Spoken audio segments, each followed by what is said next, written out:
बंगाल में इस बार बंगाल की खाड़ी में डूब जाए भाजपा कि ये सरकार आम जनों की कम और व्यापारियों की ज्यादा है, क्योंकि इनकी प्राथमिकता में गरीब नहीं है, इनकी प्राथमिकता में डेंटिंग पेंटिंग रंग रोगन ज्यादा है। बिहार में 19 फरवरी से बजट सत्र की शुरुआत होने जा रही है और आज हमारे साथ मौजूद है राजद के वरिष्ठ नेता अब्दुल बारी सिद्दीकी। आज पहुंचे हैं आरजेडी दफ्तर, उनसे बात करेंगे। सर, 19 तारीख से बिहार में बजट सत्र की शुरुआत हो रही है, क्या लोगों की आशा रहेगी इस बजट सत्र से, क्योंकि पेट्रोल और डीजल के जो दाम है पूरे देश में आग लगी हुई है इस पर। ऐसा है कि जो हर साल के बजट में इनका कृत रहता है, उससे अलग जो है इस बार भी उनका नहीं होगा।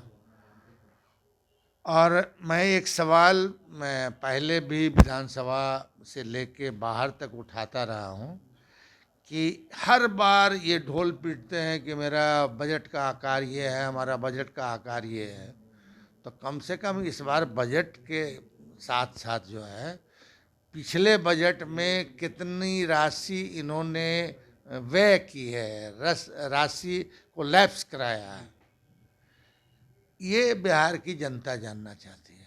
हर साल ये 20,000, 25,000, 40,000, 50,000 करोड़ रुपया लैप्स करते हैं।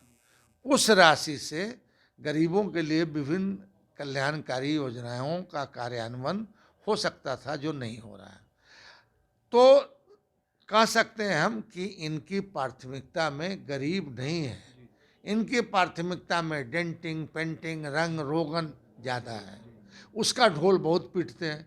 हम बार बार कहते हैं कि भैया ढोल जो है हिसाब से पीटो, ज़्यादा पीटोगे तो ढोल में फट जाएगा। अब रहा कि महंगाई के तो पार्टनर वो भी न हैं, जो एनडीए है, एनडीए के जो एलाइज हैं। तो पहले में पेट्रोल का दाम, डीजल का दाम, दूसरी चीज़ों का दाम, बहुत सारी चीज़ों का जो है मैं परोक्ष रूप से जो है मैं भार दे दिया भारत की जनता पर।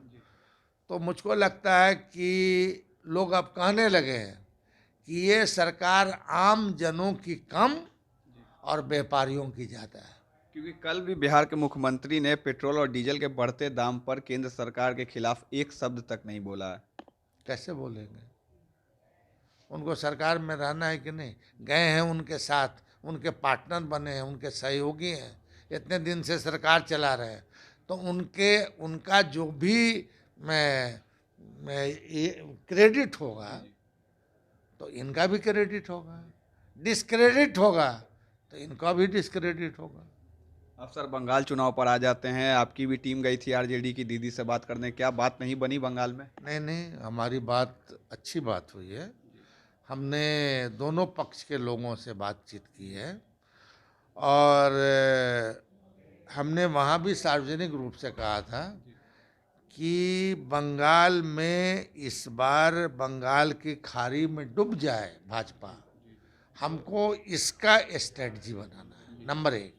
अब रही पार्टी है तो हमारी पार्टी भी लड़ेगी। अब हमारी पार्टी में का जो है अभी ऑप्शन खुला हुआ है। एक चीज़ काफ़ी इंटरेस्टिंग देखी जा रही है, क्योंकि कांग्रेस और वाम दल एक तरफ हो रहे हैं बंगाल में।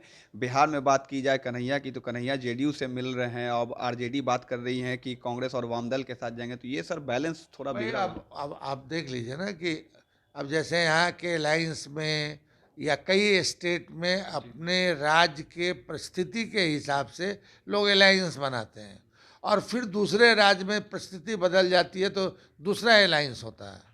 मगर हम एक चीज के लिए बार बार कहते हैं कि बीजेपी को हराना इस वजह से भी जरूरी है कि जो नफरत की राजनीति करता हो, राग की राजनीति करता हो, द्वेष की राजनीति करता हो, घृणा की राजनीति करता हो, इससे समाज कमजोर होता है, देश कमजोर होता है।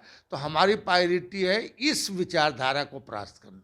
बहुत बहुत धन्यवाद। तो आप सुन रहे थे बिहार के आरजेडी के वरिष्ठ नेता अब्दुल बारी सिद्दीकी, जिनका साफ तौर पे कहना है कि बिहार में जो 19 फरवरी से बजट सत्र की शुरुआत होगी, पूरे तरीके से बिहार की जनता को निराश करेगी। और साथ ही साथ बंगाल चुनाव पर भी इन्होंने खुलकर बोला है कि एंटी बीजेपी मोर्चा तैयार होगा बंगाल में, और बंगाल की खाड़ी में इस बार बीजेपी को डुबाना है। जिस तरीके से जितनी भी तमाम पार्टियां हैं विपक्षी एक साथ हो रही है बंगाल चुनाव को लेकर, तो वो देखने वाली बात रहेगी कि बंगाल चुनाव के लिए क्या कुछ स्ट्रैटेजी सामने निकल कर आती है। तब तक के लिए आप देखते रहें न्यूज़ भारतवर्ष।